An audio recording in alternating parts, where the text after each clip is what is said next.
Él se llama Alfonso Caso. Nació en la Ciudad de México el 1 de febrero de 1896.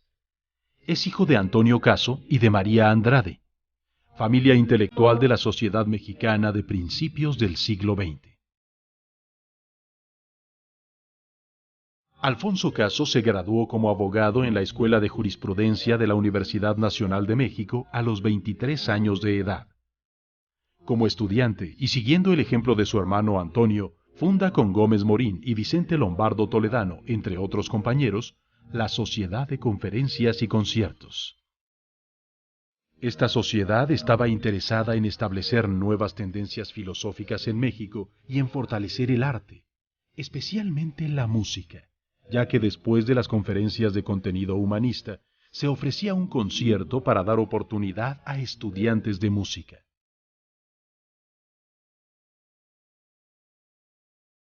Es gente de generación culta, la generación de la prepa 1, ¿no?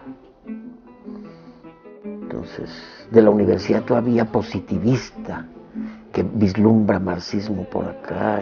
Y no se nos olvide que Caso es uno de los 7 sabios. Y esto pues tampoco era, pues, si nadie le pagaba por eso, pero tampoco era cargo fácil. Hay en el hombre cualidades de inteligencia y de voluntad que lo han hecho vencer las adversas condiciones que lo rodeaban. Su imaginación, que a la inversa de la memoria lo hace ver las cosas como no son y desear que sean como las concibe. Su rebeldía ante las fuerzas de la naturaleza y ante los otros hombres. Su audacia, que le permite arriesgarse más allá de su conocimiento. Su fe en su propio destino. Largas horas de embelezo e investigación fructifican en una nueva vocación. Los códices abren a Alfonso Caso la puerta al mundo prehispánico en el que descubre su nuevo horizonte, la arqueología. Que Caso arrancaba con los códices, arrancó con los códices. Caso es codicero antes de ser arqueólogo. El maestro Alfonso Caso, pues lo leía como leer un libro, los códices. Era lo que más me impresionaba. Muy pocos se interesaban en el estudio de la historia de México.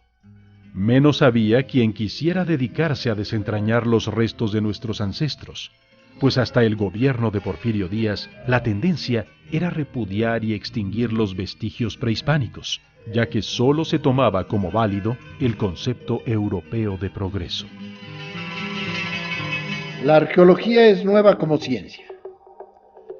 Pasó de los gabinetes de antigüedades del siglo XVIII a considerarse solo como un auxiliar de la historia, principalmente de la historia del arte, y es hasta ahora cuando emprende técnicas y procedimientos que le son comunes con las ciencias naturales, pero utilizándolos en una forma que le es característica.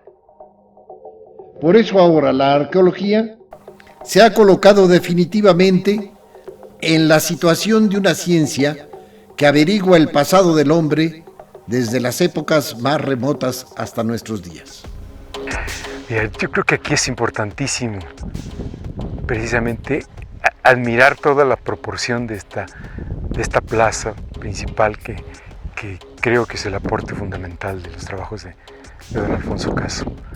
No solo por la monumentalidad de la misma, sino por todos los elementos diagnósticos para identificar esta cultura zapoteca, a la cual pues a él le apasionó y que definitivamente es muy importante, ¿no? Desde el año de 1938 empecé a trabajar con el señor Alfonso Caso, el explorador de Monte Albán, que fue un gran amigo mío, y cargaba una maquinita así, mire, no sé si con batería o qué, y la ponían a correr en el piso. Así corría y era como trompo de esos de albañil, ¿ve? Pero tenía sus rueditas. Corría y recorría bien. Y donde se paraba, ahí se caía el trompito y escarbaba.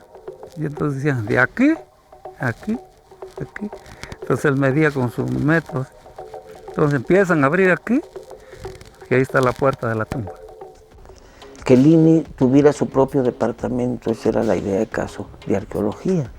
De modo que hiciera investigaciones arqueológicas donde estuvieran los centros regionales. Entonces una investigación que sirviera a la comunidad, que sirviera al centro regional. Estos son los... Que 5 tepalcates son los tepalcates de mi abuelo. Monte Albán fue el primer sitio descubierto y estudiado por mexicanos. 12 años de incansable trabajo fructificaron en la creación de un museo de sitio admirable por los tesoros rescatados y por la valiosa información que transformó la visión que hasta entonces se tenía de los grupos originales de México. Desde aquí pues, podemos ver no solamente la extensión, las dimensiones, las proporciones de la plaza, de los edificios, sino la ubicación con respecto a los valles. Pero todos los macizos rocosos están en estos cerros donde precisamente están las estructuras, la ciudad, las zonas de habitación, pero que además se pueden pues, mirar todos los valles de alrededor, ¿no? Los caminos de acceso de las caravanas que debieron haber transitado por aquí trayendo cualquier cantidad, trayendo y llevando cualquier cantidad de productos a toda la Mesoamérica de entonces. Entonces, la plaza central es un rectángulo muy bien pensado, ¿no? Muy bien planificado. Tiene 300 metros de largo por casi 200 de ancho. Y sin ser un espacio amurallado, sí está delimitado perfectamente o resguardado, ¿no? A nivel casi fortaleza por los edificios que la circundan. Tiene 4 accesos en las esquinas de la plaza, que eran, pues, yo creo, muy fáciles de controlar, porque aunque es un espacio abierto para todos los habitantes de entonces, sí había que tener un control en cómo entraba y salía. Hay una calle hacia el lado poniente, de donde estamos ahora, una calle que embocaba precisamente en la plaza y por donde debían haber entrado todos esos grupos pues, de mercaderes o no sé, grupos de inclusive esclavos, ¿no? Todo lo que necesitaba desahogar en la ciudad un gran contingente. Pero hay otros terrenos más protegidos o con mayor grado de resguardo, de control, a pesar de que es una mínima parte de lo que conocemos sobre Monte Albán. Yo creo que es un 10, un 12% más lo que conocemos de la misma, pues sí nos da una idea bastante clara de la importancia que tuvieron estos grupos que vivieron aquí desde el siglo V a.C. hasta el VIII de nuestra era. Alfonso Caso tenía serias discusiones con Vicente Lombardo Toledano, defensor intransigente de sus ideas socialistas. Y el que está hasta arriba, y raro que no le cayó un rayo por estar parado en la puerta de la iglesia, es Vicente Lombardo Toledano, el gran líder obrero, el gran intelectual marxista, uno de los hombres más cultos y más impresionantemente fabulosos que ha tenido la historia cultural de este país. Digo, yo conocí a Lombardo Toledano como personaje intelectual cuando yo estaba en kindergarten, ¿no? En la primaria. Esto era uno de los héroes de la cultura en México. Y son los dos actores de aquella maravillosa discusión que es una parte súper estructural de la historia de la universidad y la historia del pensamiento en México. Esta discusión Caso-Lombardo, en que Antonio Caso aboga por la libertad de cátedra en la universidad y Lombardo aboga por una universidad ligada a los movimientos obreros. De su matrimonio con María Lombardo, hermana de Vicente, Caso tuvo 4 hijos: Beatriz, Andrés, Alejandro y Eugenia. Una familia armoniosa con la que compartía sus hallazgos arqueológicos, ideales, valores humanos y distinciones. Luego las relaciones de preparatoria en las cuales viene el conocimiento. Acuérdense de los 7 sabios de la preparatoria y la relación que mantuvieron entre ellos. a tal grado que emparentan. Y ahí viene todo ese parentesco Caso-Lombardo. Pues ella misma, una escritora, si queremos, autodidacta. Yo creo que eso es lo importante, que don Alfonso no hace todo eso si no hubiera tenido un apoyo familiar importante. Las cátedras que impartió en la Facultad de Filosofía y Letras, así como en la Escuela de Leyes, fueron inolvidables para la mayor parte de sus alumnos. Caso daba a la educación un lugar de primera importancia en todos los niveles académicos y en todos los ámbitos de su vida. Que yo quisiera estudiar algo de electrónica, porque a mí desde chico me llamó mucho la electrónica. Y dice, ¿quieres seguir en la electrónica? Le digo, sí señor, le digo, sí me interesa. Dice, ¿qué te parece si te ayudo con una beca? Perfecto, señor. Entonces me ayudó 5 años con una beca, pero cada mes me pedía mis calificaciones. Poco a poco me fui orientando de eso. Y hasta la fecha yo le puedo conocer tepalcates, piedras, de qué clase son. Y eso lo aprendí con el señor Alfonso Caso. Los nombres de la época, de la edad de piedras. Yo hablaba alguna vez con su hija menor en una ocasión, hace años, y de la parte, decía, cuando él nos veía de que estábamos gritando ahí, nos echaba una mirada, pues ya sabíamos que era hora de irnos para adentro, ¿no?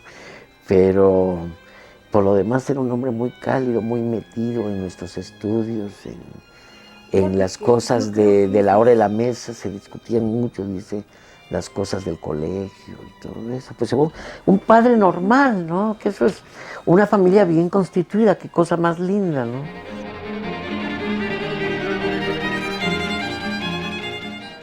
A partir de 1943, el maestro Alfonso Caso dedica gran parte de su tiempo al estudio de los grupos indígenas mexicanos.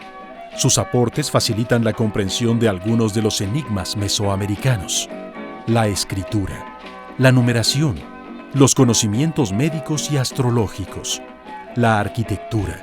Los hallazgos en los centros ceremoniales antiguos adquieren relevancia. Zapotecos, mayas, mixtecos, otomíes, tarascos, tarahumaras son vistos después de Caso en otra dimensión. Y cuando tocó que sacamos en el adoratorio que está junto a la plaza, aquí, lo central, que se cayó la máscara del murciélago, que se cayó todas las cosas de jade que le platiqué. Cuando fuimos a Turicuaro, hizo la bandera con los niños indígenas, inauguró una escuela para los niños indígenas. Y los niños pues hasta los cargaba, no sé, era muy cariñoso con los niños indígenas. Era un señor muy, pues muy humanista, muy creativo ante su trabajo, ante la gente, sobre todo ante el indígena, ¿no? Atraso desde el punto de vista técnico, desde el punto de vista sanitario, desde el punto de vista económico, desde el punto de vista educativo.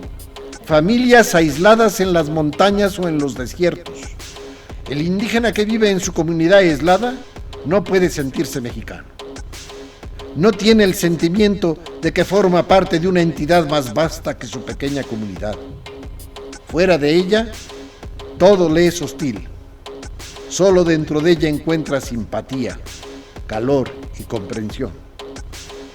¿Qué de extraño tiene que el indígena sienta fuertemente los lazos que lo unen con los suyos y que para él, fuera de su comunidad, no exista nada? México es solo una palabra.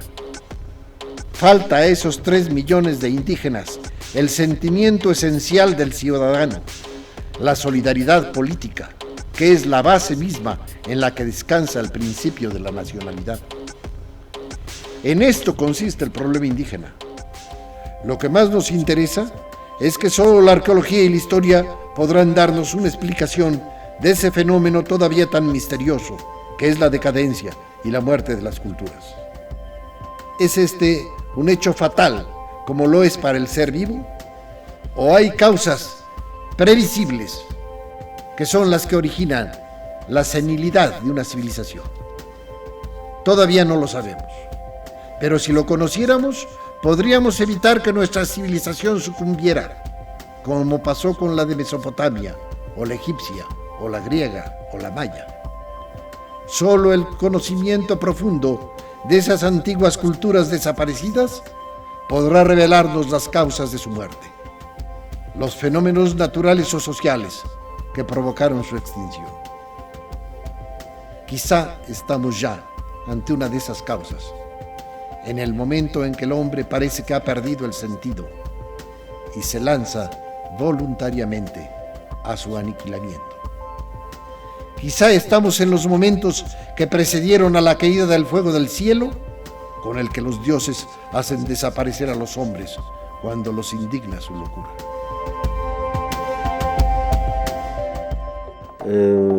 Él sacó un libro que se llamó Los tesoros de Monte Albán, y pues ahí me estuve empapando más o menos de lo que las joyas que él descubrió, o sea, de lo de las tumbas, de las 7 tumbas. Inclusive doña Aida Lombardo, por ella lo supe cuando él encontró la primer tumba. Parece ser que ellos andaban explorando a dónde estaban más o menos las tumbas, y cuando estaban comiendo ellos en una parte, en una cabaña o qué sé yo, fue uno de los campesinos que andaban con ellos a correrle a avisar al señor Alfonso, a todos ellos. Dice, señor, se sumió una vaca. Sí, ¿dónde? ¿No? ¿Y qué me importa que se haya sumido la vaca? Pues sáquenla, a mí, ¿por qué? No, pero allá abajo brillan muchas cosas, están muchas cosas de colores y todo.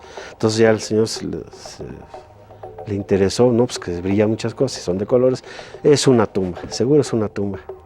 Entonces ya todos fueron, ya no sé si comieron o no comieron, que fueron al lugar de los hechos donde estaba la dichosa vaca sumida, y efectivamente era una tumba. Lo que se necesita es transformar los aspectos negativos de la cultura indígena en aspectos positivos y conservar lo que las comunidades indígenas tienen de positivo y útil: su sentido de comunidad y de ayuda mutua, sus artes populares, su folclore. No tenemos derecho a destruir estas formas de su cultura si somos hombres con sensibilidad.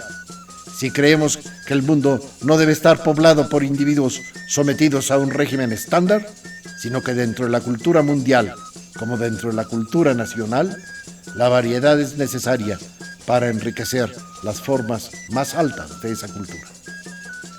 Debemos transformar a la comunidad indígena por el único método posible para que las transformaciones sociales sean duraderas y se realicen sin las tensiones y los conflictos que origina la fuerza.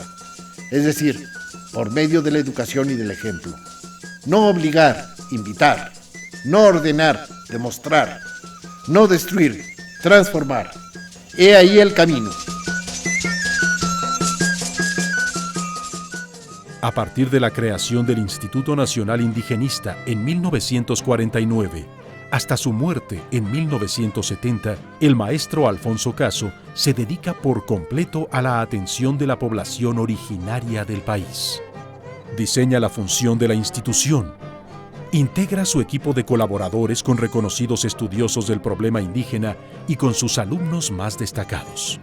Utiliza los recursos asignados en llevar toda clase de mejoras a comunidades apartadas, lo mismo en Chiapas, Chihuahua, Veracruz y Oaxaca. Establece centros coordinadores encargados de atender las demandas más apremiantes, como los servicios médicos, legales y de comunicación. Escuelas para la enseñanza del español, con el objeto de evitar que los pobladores sean engañados por no entender a sus interlocutores. Contamos con la confianza y el apoyo de la población indígena. No necesitamos discursos ni actitudes sentimentales. Doña María Lombardo de Caso participó activamente al lado de su esposo. Mujeres voluntarias viajaban con ellos y entregaban sus conocimientos y experiencia en brigadas entusiastas, desentendiéndose de incomodidades y carencias.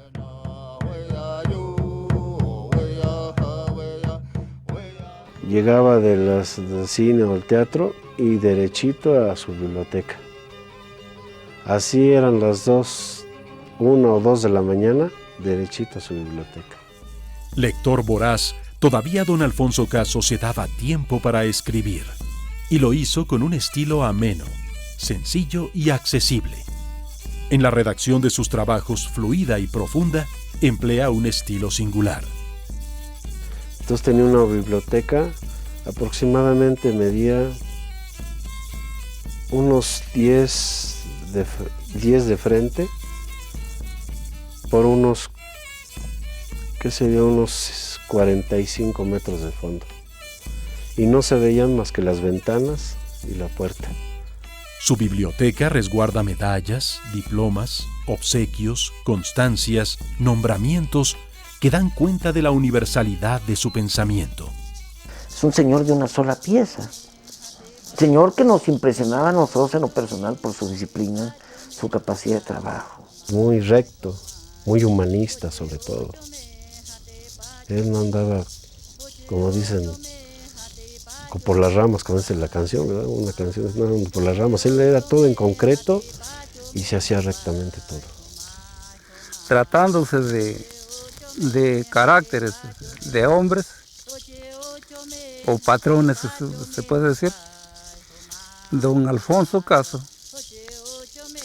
ese fue un hombre muy limpio, muy sincero, muy buen hombre para platicar con uno.